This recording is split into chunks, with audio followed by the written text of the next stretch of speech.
Hey, welcome to the channel. You working on some air shocks? Are you working on some air shocks?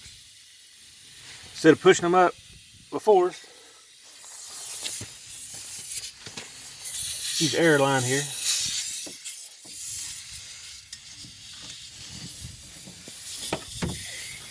And guide up in the hole. And the mist.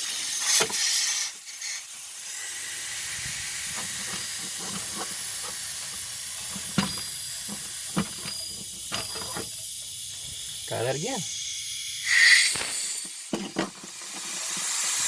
Got somebody on top, get the nut started. Makes everything a whole lot easier.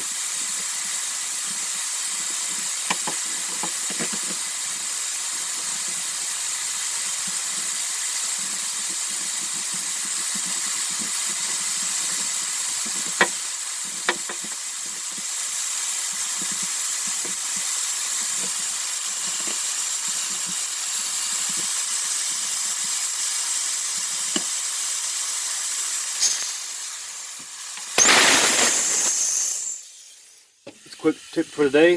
The next video, be splicing air lines together with a little adapter. Stay tuned.